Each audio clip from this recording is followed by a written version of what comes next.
Good morning. These are your morning headlines for December 17th, 2024, here on BYU-Idaho Radio. Thanks for tuning in. I'm Austin Pace. You can now consider the wait officially over. The long-awaited opening of Chubbuck Road has come and traffic is once again flowing from Chubbuck to the Highland Area. While the road is now open, the new underpass will still require a brief closure next summer to open the road up for pedestrian access.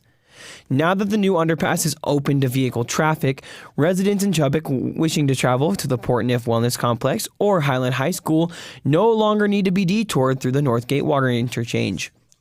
Drivers should follow all posted signs and speed limits while traveling through the construction area. With crews working day and night at the system interchange, it is especially important that drivers be alert and travel safely.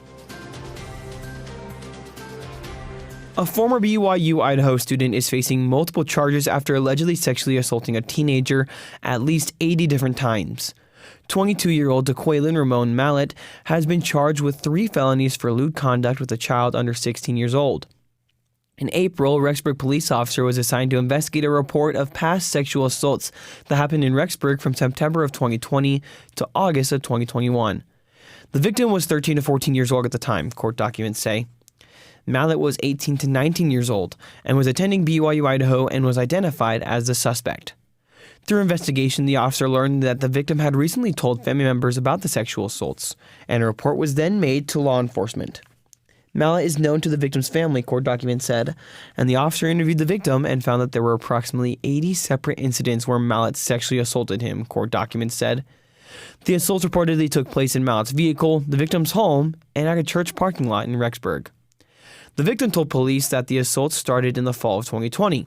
He said Mallett had given him a ride to the BYU-I Center to train for school sports, and Mallett would spend a lot of time with the victim's family and watch movies in his family's basement.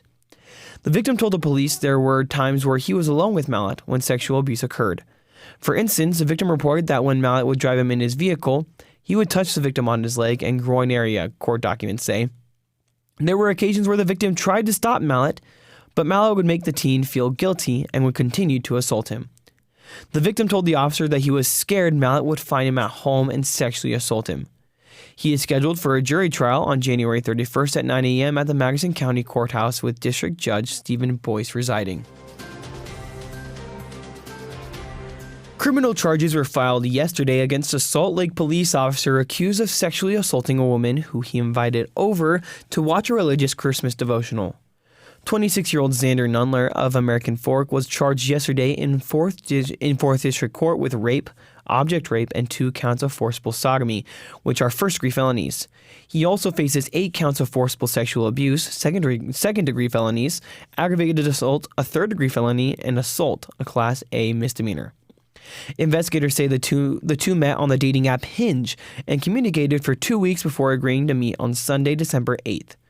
She drove to his house and, according to charging documents, their plan was to watch a religious Christmas devotional, then go look at Christmas lights.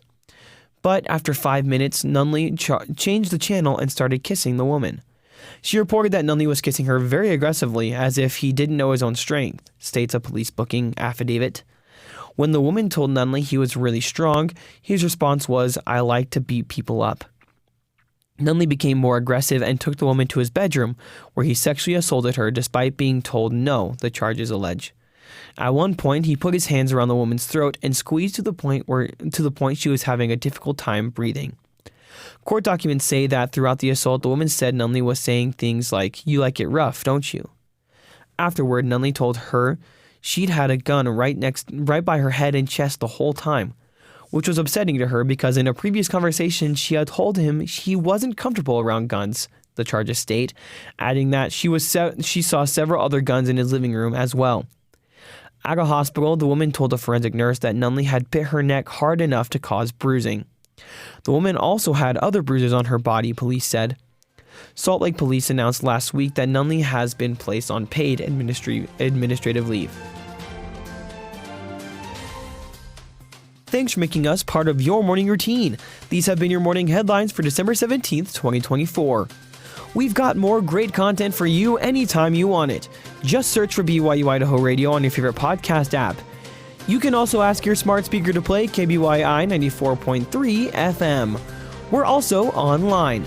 Head on over to byui.edu/radio to listen there. For BYU Idaho Radio, I'm Austin Pace.